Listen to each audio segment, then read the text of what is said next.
All right, it's time for a test of courage after a long while. Go and hit on that foreign beauty over there. Don't let fear of failure hold you back. It seems like James has mistaken the foreign woman, who is looking around at the entrance, for a staff member or something. That's not passable. We're not in that kind of relationship. James, not grasping the intention behind my words, forcibly pulled my arm, saying, "What are you talking about? This is exactly the time to go for broke." And so, he dragged me over to her, but upon noticing me, she raised her hand and headed our way. "Mr. Johnson, I've been looking for you." "What? My name is Michael Johnson. I was raised in a single-parent household, not exactly wealthy. Yet, my mother worked from dawn till dusk to ensure I never lacked for anything, managing somehow to scrape together enough money for our basic needs. When I was in kindergarten, oblivious to my mother's struggles, I would insist on playing in the park all day on the rare occasions we had time off. Looking back, my mother never showed signs of fatigue and always indulged me. That's why I believe I was able to grow up without becoming twisted, despite our impoverished life. When I think about it, I can only feel gratitude towards my mother. Speaking of gratitude, there was an important friend I should be thankful for during my high school days as well. His name was Tyler. He was always there for me during tough times, never letting me give up or despair, always offering words of encouragement. It wouldn't be an exaggeration to say that it was because of Tyler that I was able to make it through high school. Unable to afford private school due to my family circumstances, I studied desperately. I repeatedly visited my teachers with questions about subjects I was poor at, like math and science, and spent countless hours in the library working through the past papers. Thanks to that effort, I managed to get into a fairly decent public high school closest to my home. There were other public schools I could have attended without studying that hard, but considering helping out at home and saving on transportation costs, a nearby school was the best option. Additionally, the high school officially prohibits part-time jobs, but it was confirmed that exceptions could be made for family circumstances upon application. Having decided to work part-time while studying to contribute financially to my household upon entering high school, I was relieved that this wish could finally be fulfilled. Upon entering high school, I was worried about making friends, but that fear was unfounded. By chance, Tyler was in the same class, sitting right in front of me. A simple greeting led to us naturally spending more time together.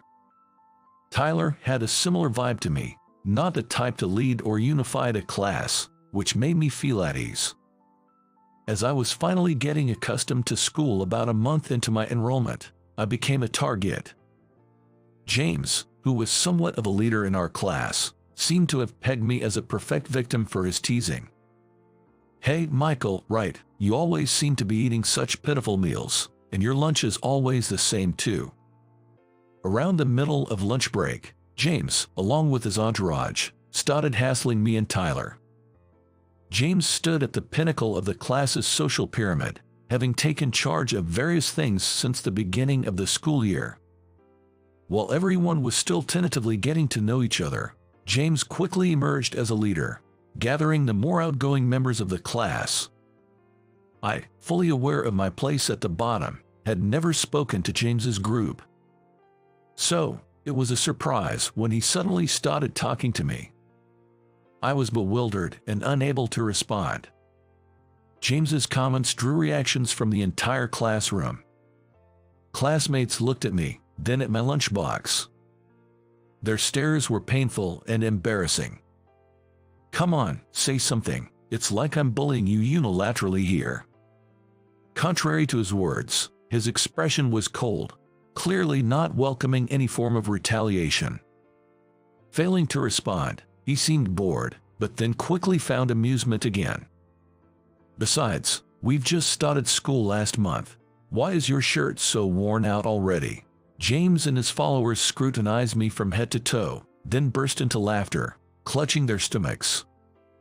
"You don't have holes in your socks, do you?" mind if I check? Although they didn't go as far as to make me take off my shoes, James's comment sent chills down my spine. Without the money for a new school uniform, my family had to rely on my mother asking around until she could find a second-hand one from a graduate student. I managed to get my school uniform without spending any money, but the shirts and school-designated socks I had worn for years were worn out. Some even had holes. I was used to wearing hand-me-downs that were falling apart since elementary school, but that led to me being teased in the later grades of elementary school. Originally outgoing, such experiences gradually turned me into a shy and reserved person. Speaking of which, you two are always together. How birds of a feather flock together, I guess. Everything you own is so uncool. And don't tell me you just roll out of bed with your hair like that. Use some hair product at least and make an effort with your appearance before you show up. With that, James and his friends doubled over laughing. It's not that I had no interest in fashion or was indifferent to what I wore. But the truth is, even spending money on new items or hair products felt like a luxury. I bit my lip in frustration, but of course, I couldn't talk back. You shouldn't worry about him. He just wants to stand out. It's much more troublesome if you react strangely and entertain him. Tyler's words were the only solace I had. Even though James kept picking on me, being in the same class as Tyler for 3 years allowed me to continue going to school. Tyler never flinched no matter what James said, but I wasn't as strong as him. Yet, he always encouraged me, saying, "It's okay. They're just playing into their hands if you care. Ignoring them is the best revenge." With Tyler at school, I could endure anything. The hard times were when I was alone. One day, while working part-time at a convenience store near my home, I heard a familiar voice. Without thinking, I stopped stocking shelves and tried to hide, but the owner of the voice didn't miss me. "Hey, are you seriously working here? And you are trying to run away without greeting the customers when they come in?" Turning around, I saw James laughing with his friends looking at me. "What is he here?"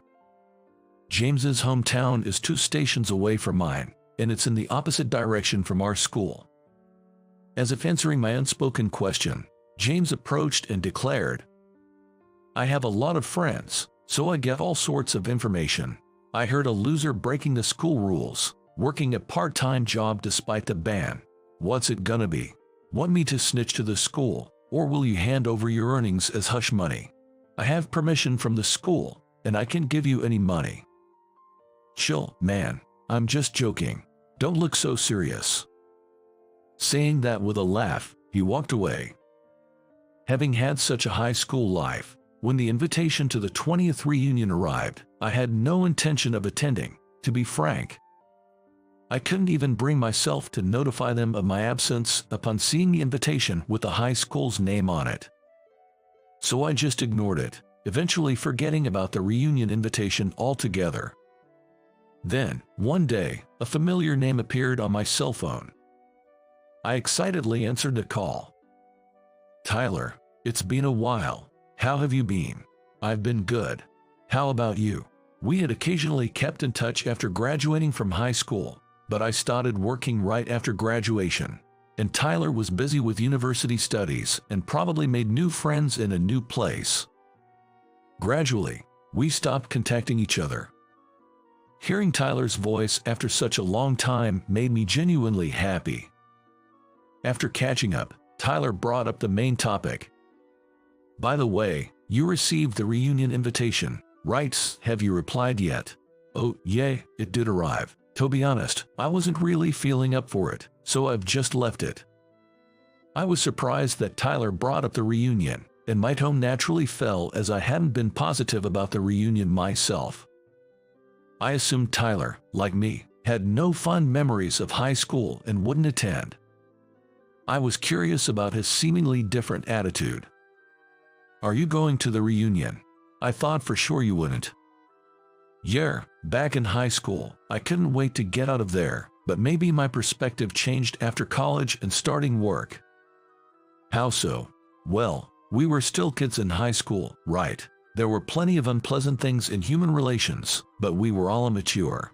Then in college, I met all sorts of people, and as a working adult, I started enjoying meeting different people. It's been interesting lately. From Tyler's words, I could imagine he had various experiences and good encounters throughout his life. I respected him and found my feelings about the reunion starting to change.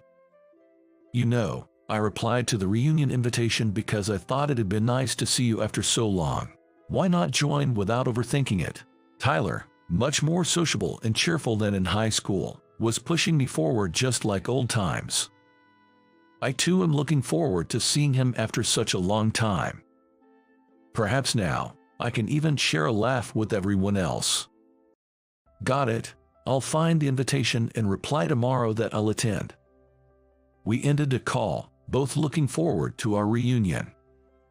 On the day of the reunion, I arrived at the venue with a mix of excitement and nervousness at the prospect of seeing old friends again. What turned my nervousness into joy was hearing my best friend's voice. Michael, it's been so long. The last time we met was probably at the graduation ceremony. We reveled in our reunion after so many years, our conversation blossoming. While there were groups happily reuniting and expanding all around the venue, our high school life hadn't involved wide social circles, so there weren't many approaching us. Should we try reaching out to our classmates? You never know, it might lead to some great connections. But then again, Michael, you might not be in need of that kind of thing.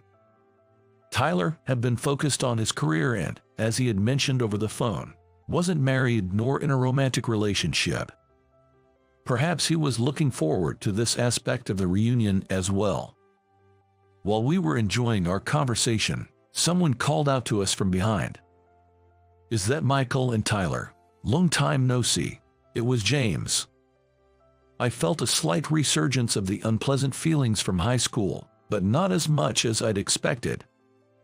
This might have been due to James's softer expression and tone. Maybe, as Tyler said, we had all grown up. James didn't carry an aggressive aura, and it seemed we might be able to get along now. I replied with a bit of nervousness. James, long time no see. Are you still living around here? James, eager as if he had been waiting for me to ask, began to share his story with a happy look. Nat, I'm in New York now.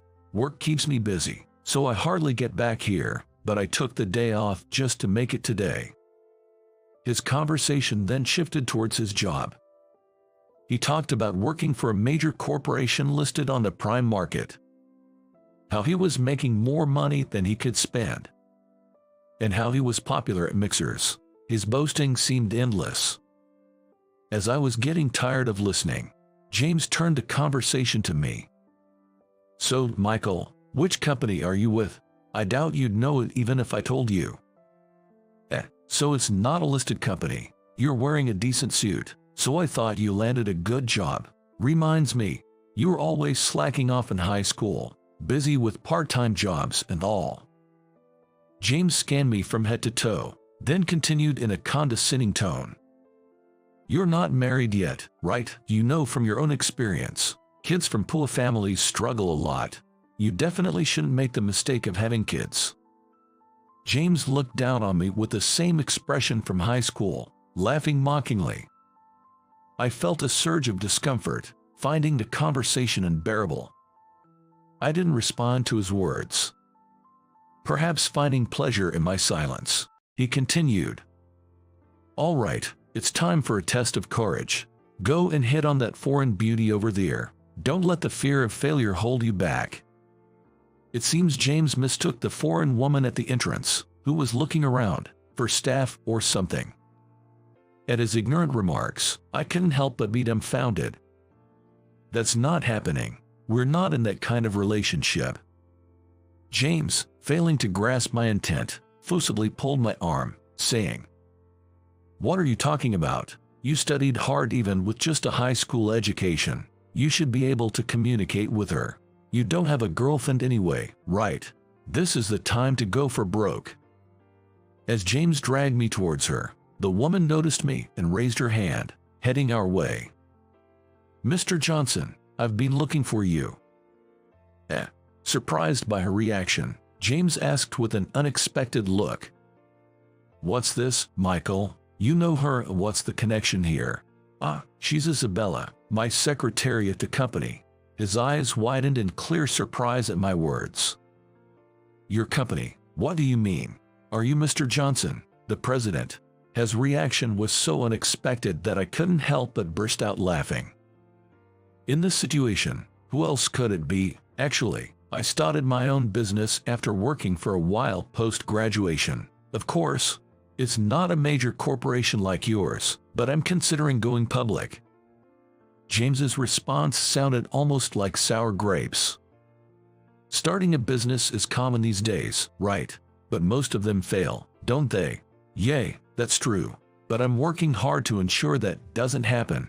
Currently, we have over 100 employees, and each of them has a family, so I'm determined to make it a success. He listened to my words with clenched teeth, then turned to Isabella. You should quit such an unstable company. I'd like to get to know you, so how about going out for dinner with me sometime? Isabella didn't seem to understand his clumsy attempt at Spanish, so I translated for her. James was taken aback by my fluent Spanish, but Isabella, after hearing my words, smiled gently and spoke to James in English like she was admonishing a child. Thank you for your invitation, I appreciate it, but I don't find men who just dress up with accessories and don't try to improve themselves attractive. James seemed overwhelmed by her flawless English. She then addressed him with stern words. You said some terrible things to Mr. Johnson. You might have thought I couldn't understand complicated English, but frankly, it was very unpleasant. I wouldn't dine with someone like you, and if I have free time, I'd rather devote it to Mr. Johnson. After saying that, Isabella smiled at me and said, I'll be waiting in the car, before leaving the venue. James, who had been silent for a while, clenched his fists and looked down. He then muttered something in a low voice. Unable to hear clearly, I just faced James silently. His expression was unreadable. I managed to catch his next words, though his voice was weak and trembling. Why is it always you? At first, I thought I had misheard. I had been looked down upon, but never envied my life. Even though my business is finally on track, this was my third attempt at entrepreneurship. I had started businesses to address issues I identified but had to close them due to poor sales or lack of capability. Despite declaring this company as my last attempt, its survival was initially doubtful. Despite everything, I've managed to get by so far thanks to the flow of time and some good encounters. Even though I've been encouraged to just give up, I've never been envied. Moreover, James had scorned me to no end during high school. So, it was unthinkable for him to say such things to me. Before I knew it, Tyler was standing beside me. He looked at James with a puzzled expression. What did he say? I couldn't quite catch it. James slowly lifted his face. His expression was full of anger, and I felt an intense hatred. Why is it always you who gets the good time? James's voice was on the verge of tears as he confronted me. Confused, I responded sharply without thinking. Good time. Sorry, but you treated me horribly, remember. I won't let you forget that. Do you have any idea how miserable you made me feel? For the first time, I was able to express my grievances to James, something I couldn't do back then. Yet, my heart didn't feel lighter. Somehow, James looked more pained than I did. I was bullied like that in middle school. I was a coward, so, to avoid becoming a target again, I desperately looked for someone weaker than me, and that was you. There's so much I want to say in response, but I decided to stay silent and listen to his words until the end. I attacked to show others I was superior and to reassure myself. I actually wanted to be friends with someone like you, but you never got discouraged by my attacks and even made a best friend, enjoying your school life. It made me feel frustrated, and even though I wanted to apologize and be friends, my pride got in the way. James's unexpected confession left me unsure how to react. I had no idea how much he had suffered in middle school. Even now, I find it hard to believe that he wanted to be friends with me back then. In contrast to my loss for words, Tyler spoke up in a stern voice. Just because you wanted to be friends doesn't give you the right to attack Michael, and nothing you say now can heal the wounds Michael suffered back then. James was left speechless by Tyler's words, unable to utter a single sound as he hung his head in silence. Tyler pressed on, further confronting James. And yet, you talk about the past like that, which is just cowardly. I was right there seeing how much Michael was hurt, and I have no interest in hearing the excuses of a man who never apologized. At Tyler's words, James sharply looked up. I wanted to apologize today, but seeing you in a nice suit and seemingly more successful than me, jealousy got the better of me, James said, looking down again. Hearing this, I shared my own thoughts. I've always envied you, James, for your leadership and influence. I often thought how fun school life would have been if I could have been friends with someone like you. I wanted to be friends, but I thought someone like me could never be, especially since you were always picking on me. If we had understood each other's feelings, we probably could have been good friends. Though I intended to keep the conversation light, I ended up tearing up. I could hear James sniffling too. We can go back to the past, even if we wish to. Both Tyler and I suffered a lot during our high school days, and James, carrying the baggage from his middle school experiences, repeated his mistakes in high school. A heavy silence enveloped us, broken by Tyler. A lot of time has passed since then. We've all grown up. Maybe we can get along now. Though I wouldn't be too happy to see you two becoming close. Prompted by Tyler's words, James and I exchanged glances. Then, James turned to both Tyler and me and offered a deep apology.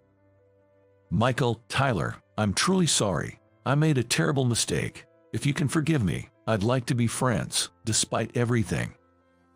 Tyler and I exchanged glances, then nodded together.